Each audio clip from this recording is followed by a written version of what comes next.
International academy Vapi.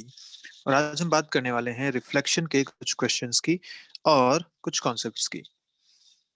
हमने spherical mirrors में mirror formula पढ़ा था। क्या था मिरर फॉर्मूला? याद कीजिए, मिरर फॉर्मूला लिखा था हमने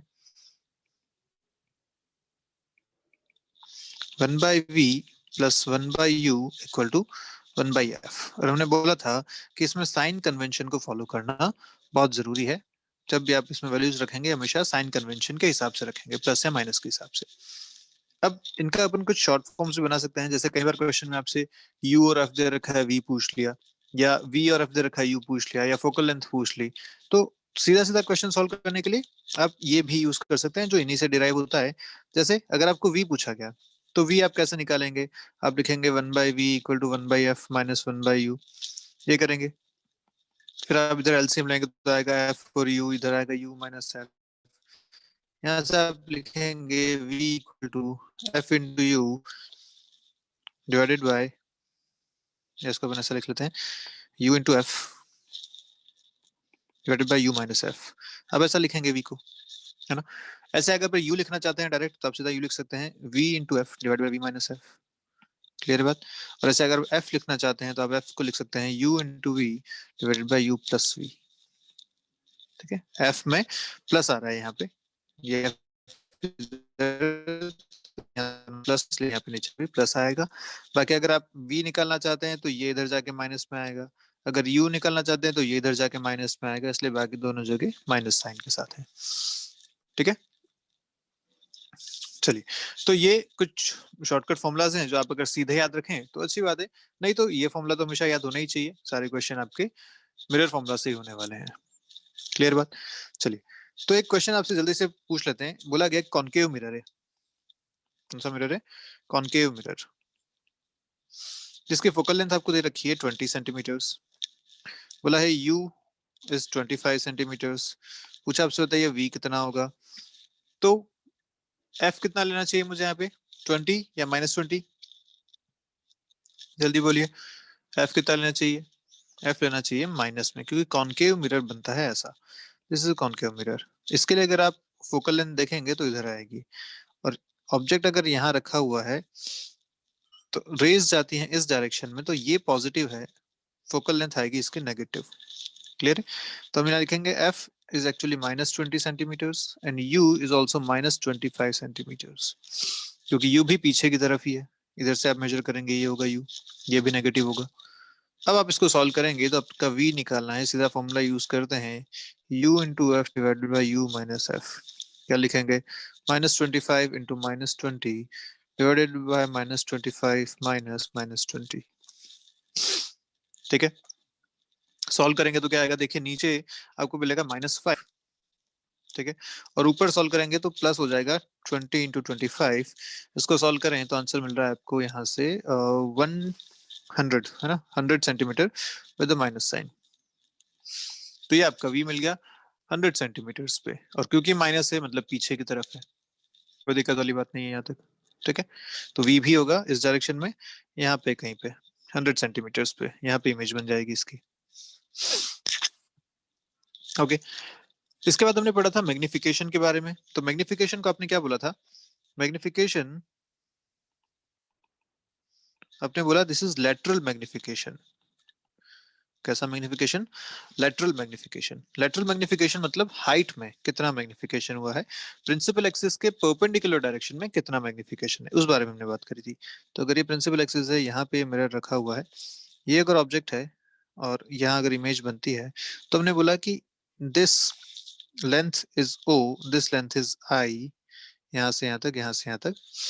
तो आपने क्या बोला कि magnification is defined as height of image divided by height of object. इसको आपने बोला आई बाई ओ, जिसका फॉर्मूला आपने दिया था -v/u से। इसको हमने प्रूव भी किया था, और हमने यहाँ भी बोला था कि ये फॉर्मूला यूज करते समय भी साइन कन्वेंशन बहुत इंपॉर्टेंट है। क्लियर है बात? तो आप अगर ये ऊपर वाला क्वेश्चन फिर से लेते हैं, वो ये कॉन्केव मिरर वाला, इस केस में एफ, यू और वी तीनों चीजें आपको पता है। वी आपने कैलकुलेट कर लिया था, यहाँ से आप आराम से आई और ओ का रिलेशन निकाल सकते हैं, कोई दिक्कत वाली बात नहीं है। अच्छा, पर अगर मुझे सिर्फ मैग्निफिकेशन ही पूछा होता, मुझे वी नहीं चाहिए, मुझसे वी नहीं पूछा, तो मैं पूरा क्वेश्चन क्यों सॉल्व करूं?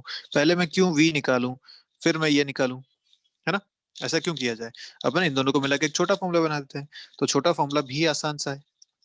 देखिए मैग्निफिकेशन क्या लिखा है, मैग्निफिकेशन आपने लिखा माइनस वी बाई यू। अब मैं v की जगह डाल देता हूँ, लेट्स से जो अभी आपने पढ़ा था u into F by you minus F, ये आपने एक फॉर्मूला पढ़ा था। देखिए क्या मिल गया, u से u cancel, f by you minus f मिल गया। ऐसे ही अगर मैं u की जगह इस बार डाल दूं minus V by U, v की जगह सॉरी u की जगह डाल देता हूँ v into F divide by V minus F, तो यहाँ से देखो कितना मिला, ये मिल गया v minus F by F, ऐसा फॉर्मूला मिल गया आपको। क्लियर है बात? सॉरी, एक माइनस साइन भी साथ में चल रहा है यहाँ पे, तो अपने को एक माइनस भी लगाना पड़ेगा, माइनस भूल गए अपन दोनों जगह पे। तो यहाँ भी एक माइनस आएगा, यहाँ भी एक माइनस आएगा, तो ये हो जाएगा F by F minus you. और ऐसे ही यहाँ भी एक माइनस साइन चल रहा है, तो यहाँ भी एक माइनस आएगा, ये फॉर्मूला बन जाएगा।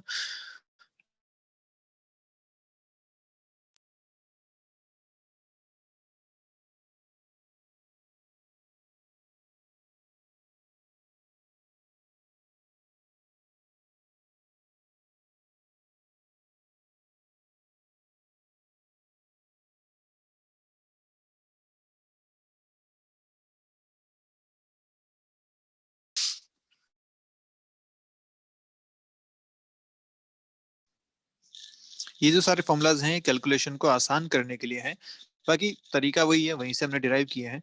तो आप आराम से मिरर फॉर्मूला यूज कीजिए, मैग्निफिकेशन का फॉर्मूला यूज कीजिए और अपने आंसर्स बता सकते हैं। ठीक है, मैग्निफिकेशन कैसे डिफाइन किया था, I by O, height of image by height of object, ये आपका फॉर्मूला था। क्लियर बात है, पक्की बात? तो अगर क्वेश्चन आपसे पूछा गया है ऐसा कि बताइए एक मिरर रखा हुआ है, ऐसा मिरर आपको दे रखा है डायग्राम में, एक कॉनकेव मिरर है, ठीक है, उससे 30 सेंटीमीटर के डिस्टेंस पे एक ऑब्जेक्ट रखा हुआ है जिसकी जो हाइट है वो आपको दे रखी है 2.5 सेंटीमीटर्स। ठीक है, दिस इज ऑब्जेक्ट हाइट। आपसे बोला गया कि इसकी फोकल लेंथ जो है वो 20 सेंटीमीटर्स है, तो बताइए हाइट ऑफ इमेज कितनी होगी? ठीक है, ये आपका क्वेश्चन है, तो जल्दी से करके बता दीजिए। क्या इसमें मैं वी कैलकुलेट करूं या सीधा फॉर्मूला अपना यूज करूं? भाई वी कैलकुलेट क्यों करूं मैं, जबरदस्ती दो बार कैलकुलेशन क्यों करूं? जब मुझे फॉर्मूला पता है तो मैं सीधा यूज कर लेता हूँ।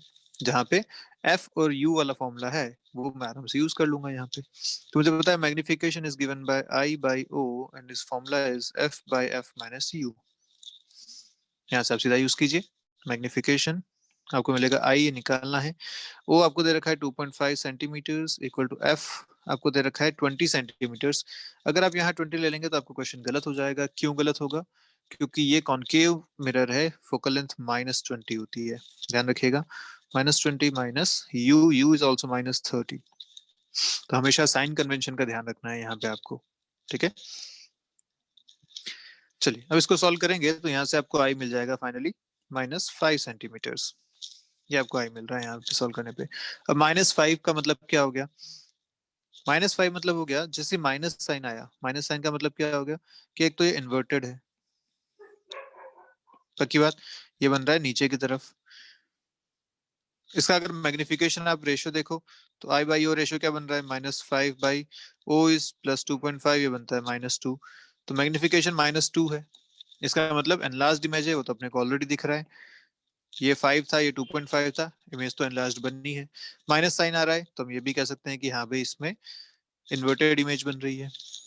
और क्योंकि इसमें आप सॉल्व करेंगे तो वी भी इधर ही आएगा, तो आप ये भी बोलेंगे कि इमेज भी रियल इमेज बन रही है।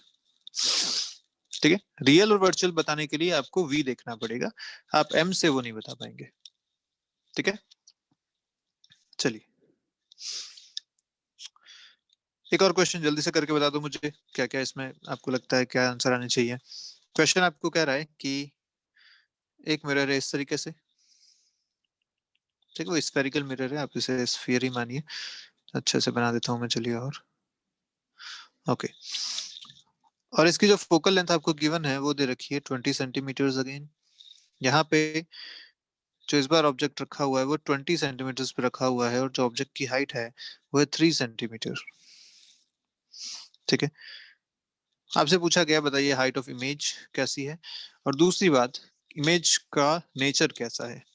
ठीक है, तो हाइट ऑफ इमेज निकालने के लिए अपन कह सकते हैं कि भाई I by O is equal to, यहाँ पे अपने को यू पता है, एफ पता है, वी निकालने की जरूरत नहीं है, अपने सीधा मिरर फॉर्मूला पता है क्या होता है।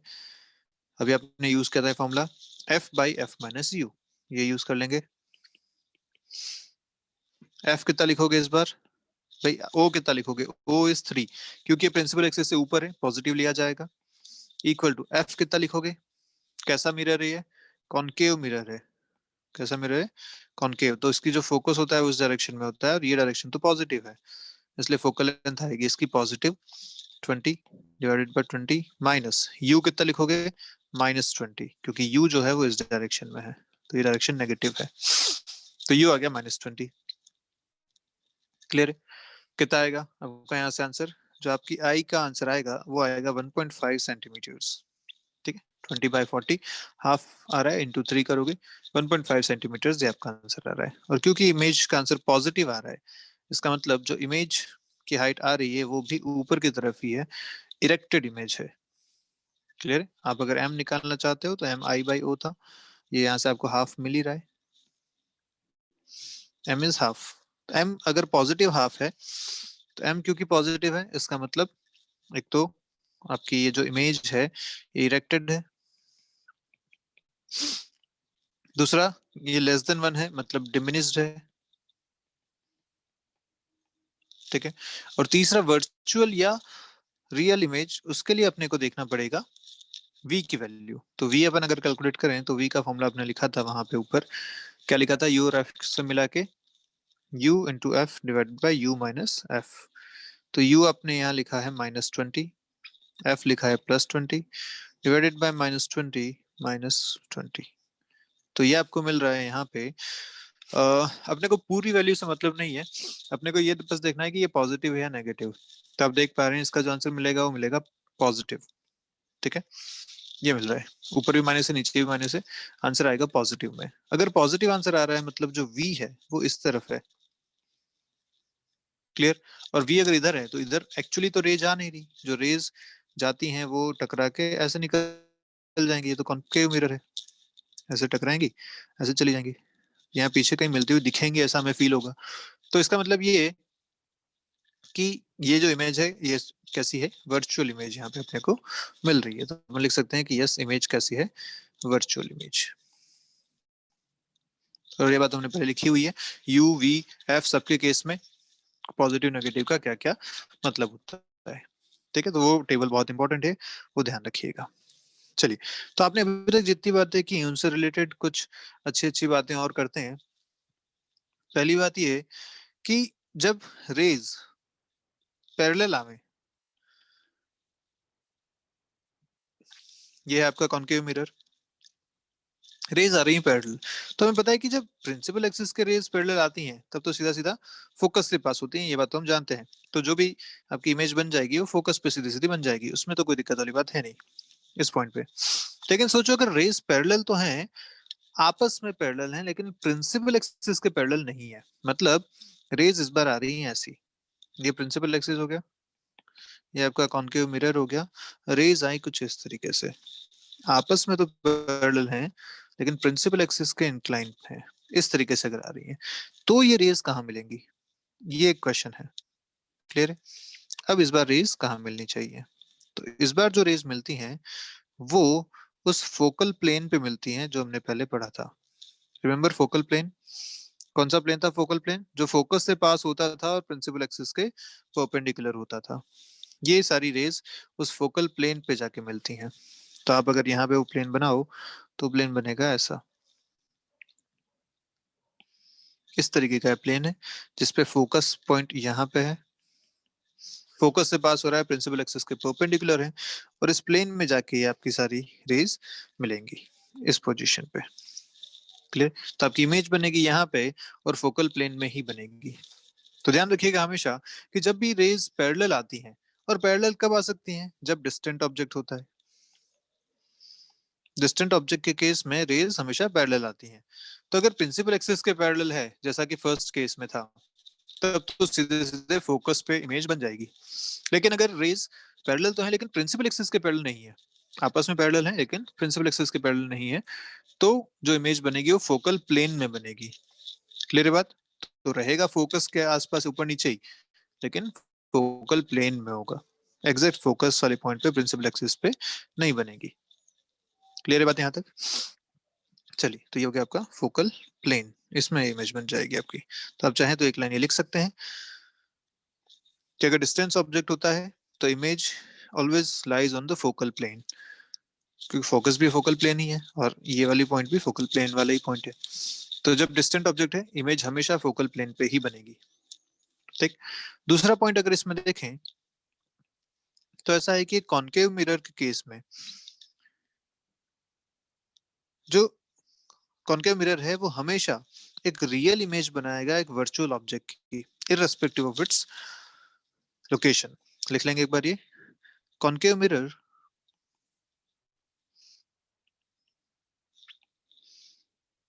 always forms a real image of an virtual object of a virtual object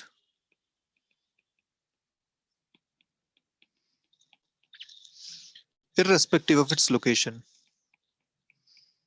irrespective of its location।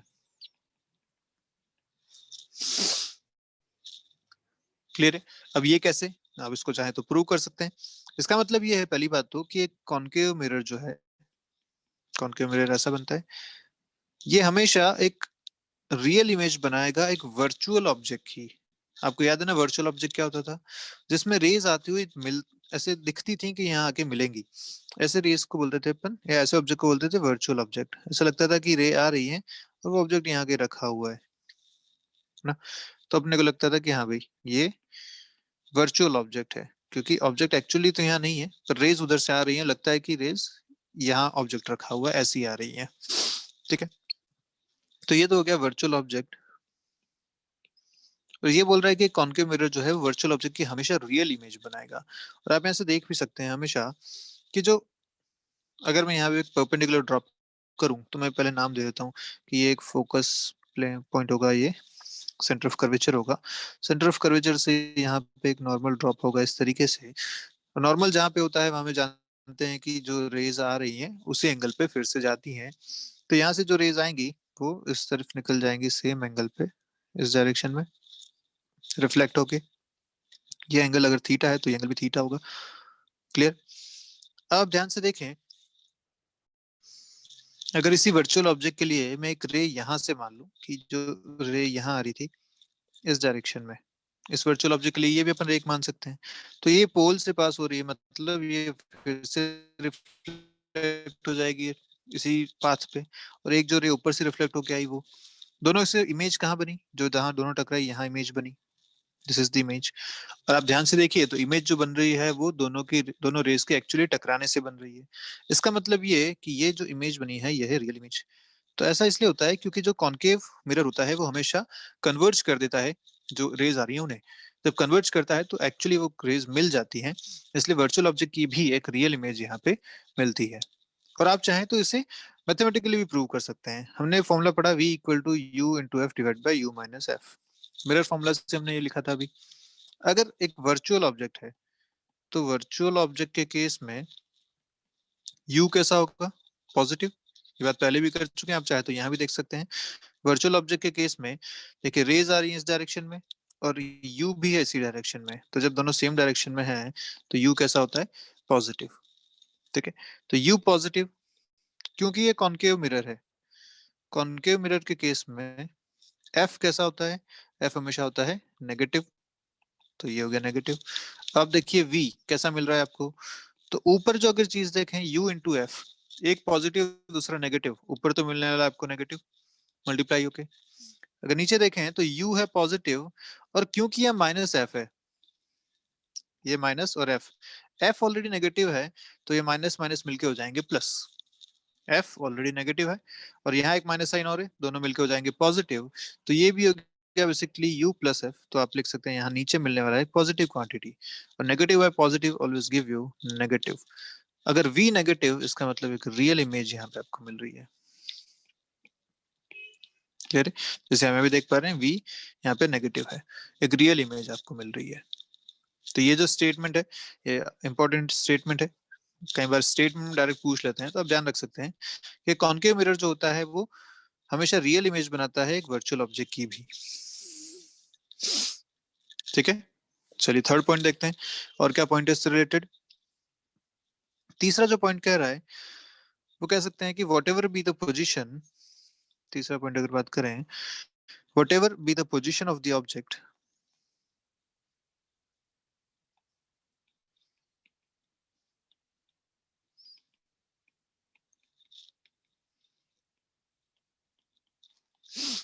in front of the convex mirror,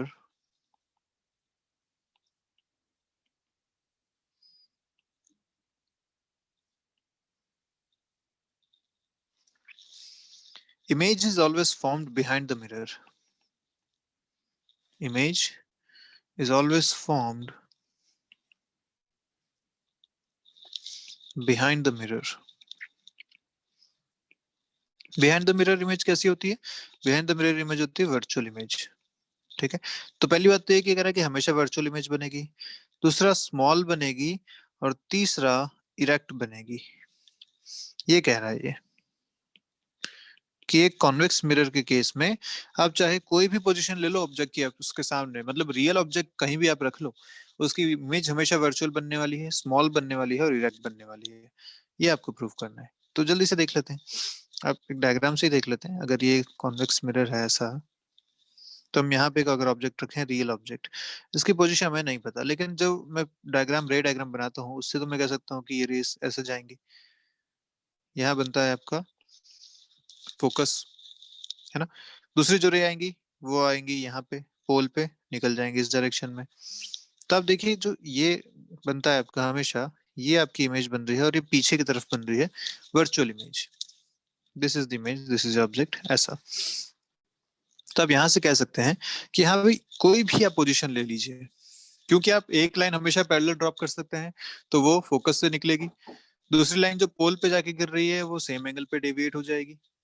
तो यहाँ से हम कह सकते हैं कि हाँ भाई इमेज हमेशा छोटी ही बनने वाली है, वर्चुअल ही बनने वाली है, क्योंकि जो रेज फाइनली रिफ्लेक्शन के बाद जा रही है वो अलग अलग डायरेक्शन में है, वो पीछे बढ़ाने पे ही मिल सकती है, रियली कहीं नहीं मिल रही वो। ठीक है, तो ऐसा हमेशा इसमें कहा जा सकता है। आप इसे मैथमेटिकली भी ट्राई कीजिए, कंडीशंस लेके आप वहां से भी इसको लिख पाएंगे। ठीक है, एक हिंट देता हूँ क्या करना है आपको। क्योंकि ये कॉन्वेक्स मिरर है, एफ इसका पॉजिटिव होता है। दूसरी बात, क्योंकि रियल इमेज है, रियल ऑब्जेक्ट है, तो इसके लिए यू हमेशा नेगेटिव होगा। अगर आपको वी देखना है कैसा आता है, पॉजिटिव है नेगेटिव, फिर वी अगर मिल गया तो आप एम भी देख सकते हैं, क्योंकि यू नेगेटिव है, वी जो आता है उसके हिसाब से आप एम भी पॉजिटिव और नेगेटिव देख सकते हैं। क्लियर है? ये आपका क्वेश्चन है, आप इसको खुद से एक बार ट्राई करेंगे। ओके, इससे रिलेटेड एक लास्ट पॉइंट और देखते हैं। पॉइंट क्या कह रहा है कि convex mirror, a convex mirror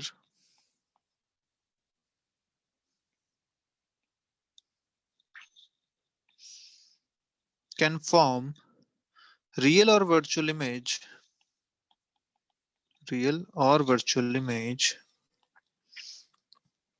of a virtual object, of a virtual object, depending upon its location, depending upon its location।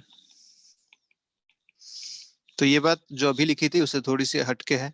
हटके कैसे? जो अभी आपने बात लिखी थी उसमें बोला था आपने कि what ever be the position of the object in front of the convex mirror. इसका मतलब ऑब्जेक्ट यहाँ कैसा था?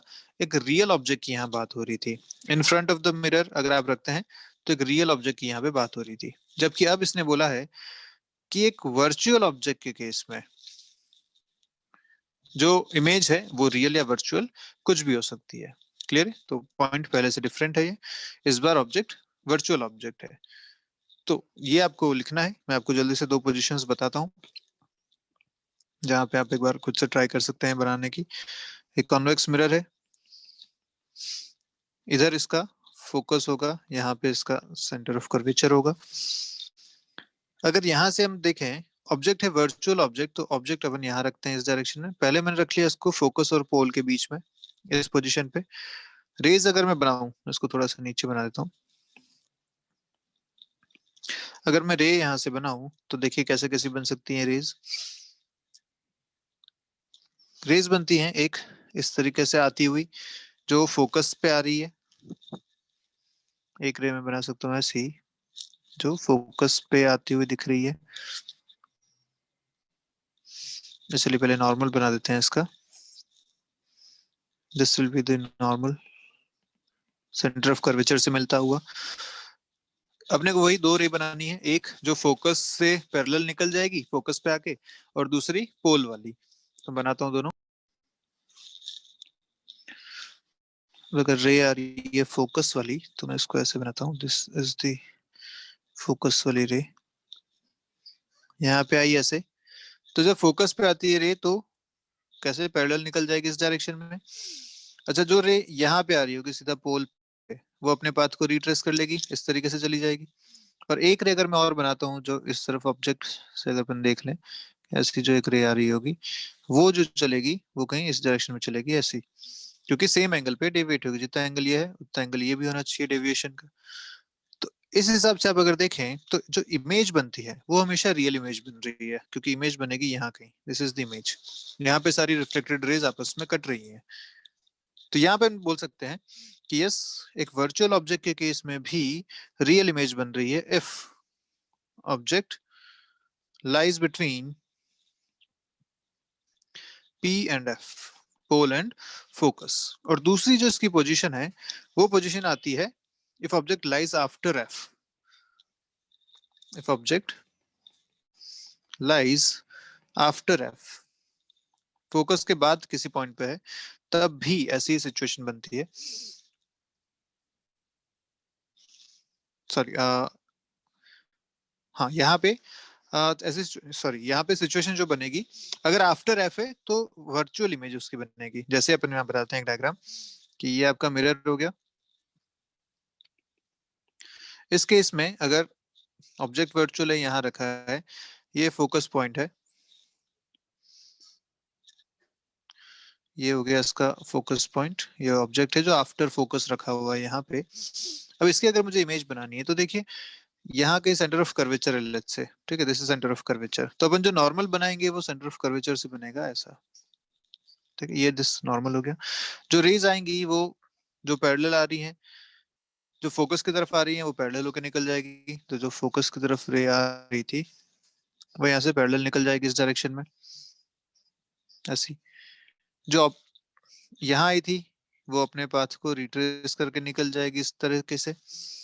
और जो ऑब्जेक्ट की तरफ आ रही है, देखिए ध्यान से, जो रे यहाँ आ रही है ऑब्जेक्ट से इस तरफ, मैं इसको किसी और उसमें बना देता हूँ, लेट्स से इस डायग्राम से। तो यहाँ जो ऑब्जेक्ट की तरफ से आ रही है रे, वो आ रही है ऐसी, तो वो देखिए नॉर्मल के ज्यादा पास है, तो और ज्यादा पास से निकल जाएंगी। तो इस बार आप देख पा रहे हैं, कोई भी रे एक्चुअली इंटरसेक्ट नहीं करेंगी यहाँ पे, ये हमेशा पीछे बढ़ाने पे ही इंटरसेक्ट करेंगी। और पीछे जब बढ़ाने पे इंटरसेक्ट कर रही है तो आप देख पा रहे हैं कि ये यहाँ के इंटरसेक्ट कर रही है इस पोजिशन पे। तो आप दोनों का डिफरेंस देख पा रहे हैं। एक ये कि जब ये पोल से फोकस के बीच में है, तभी ये एक रियल इमेज दे पाएगी यहाँ पे, एक वर्चुअल ऑब्जेक्ट की।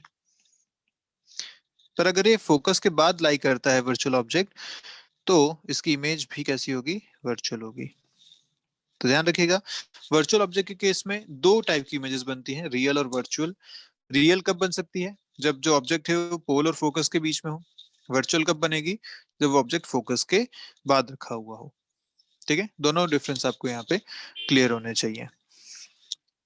ओके, नेक्स्ट कॉन्सेप्ट की बात करते हैं, जो मैं आपको थोड़ा सा हिंट भी दिया था लास्ट वीडियो में।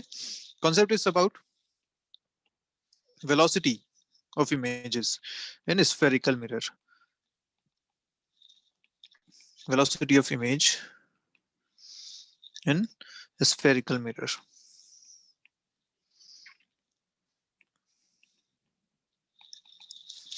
तो मैंने आपको बताया था क्या क्या इसमें चीजें थी। मैंने बोला था कि एक मिरर अगर ऐसा है, ऑब्जेक्ट जहां पे रखा हुआ है उस डिस्टेंस को आप बोलते हैं यू, पोल से आप इसे कैलकुलेट करते हैं। यहाँ पे ऑब्जेक्ट रखा हुआ है, इसकी जहाँ इमेज बनती है उस डिस्टेंस को आप कहते हैं we.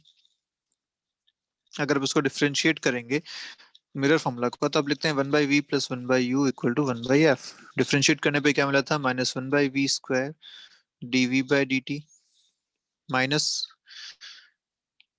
1/u² du/dt equal to 0। यहां से आपको मिला था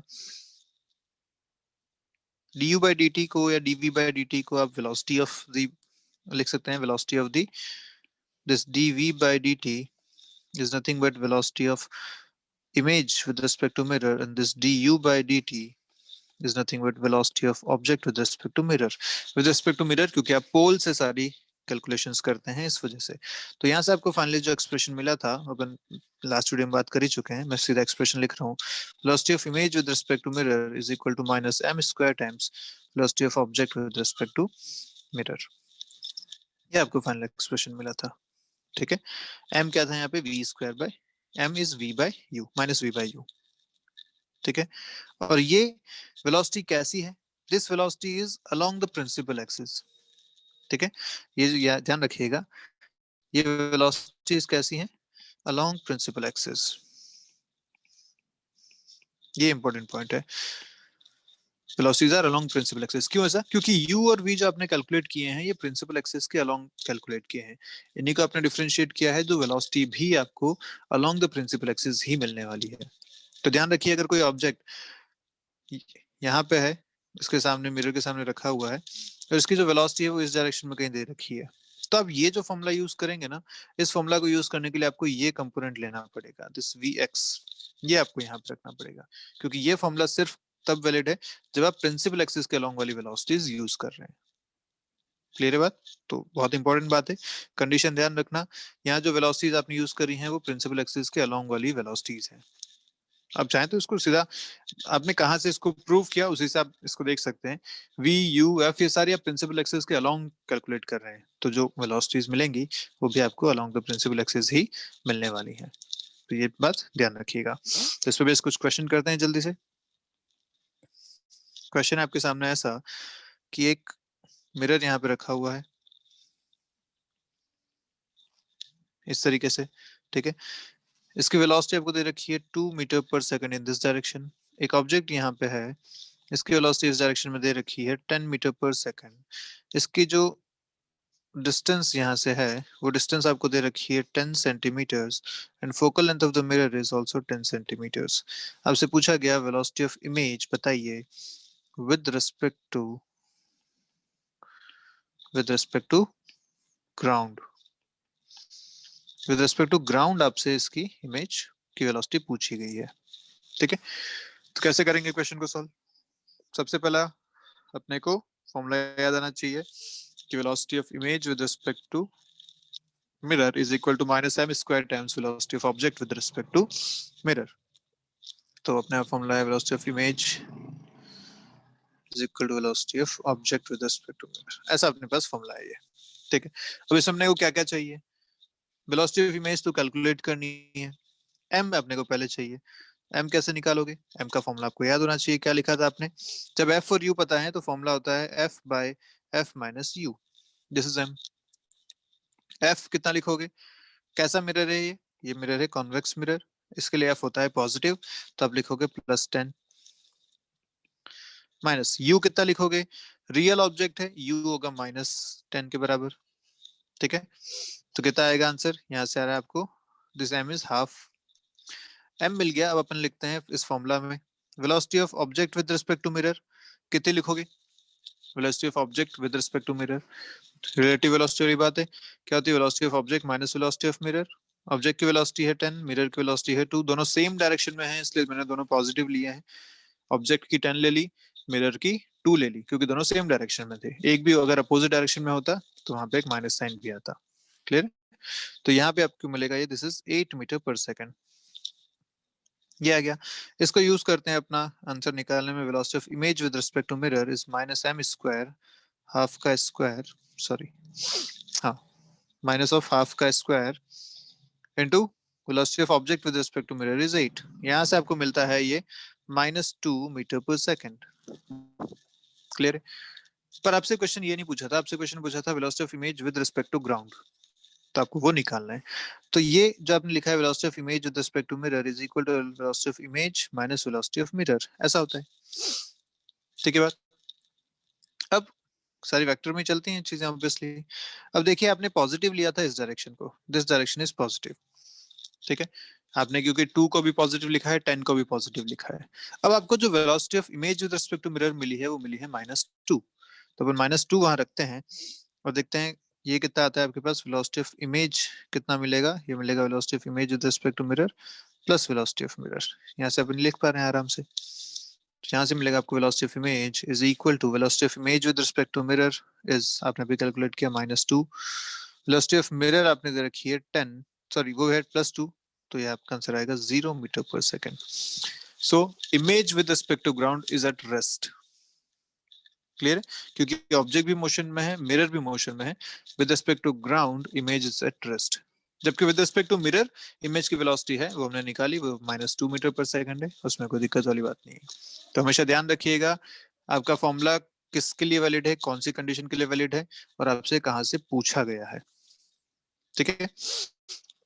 अच्छा, इसी एग्जाम्पल को अगर मैं कॉन्केव मिरर के साथ करूं तो क्या होगा? ये एग्जाम्पल है कॉन्केव मिरर के केस में इस बार। ठीक है, एग्जाम्पल क्या है अपना भाई? Focal length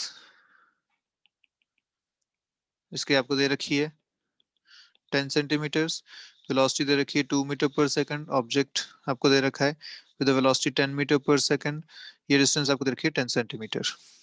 clear? ये सारी बातें हैं। इस बार आपसे पूछा गया, बताइए कितना इस बार आएगा velocity of image with respect to ground. तो क्या करेंगे, पहले अपने को एम निकालना पड़ेगा। क्या एम दोनों केस में सेम होगा? क्या यहाँ में एम सीधा हाफ ले लूं या एम डिफरेंट हो जाएगा?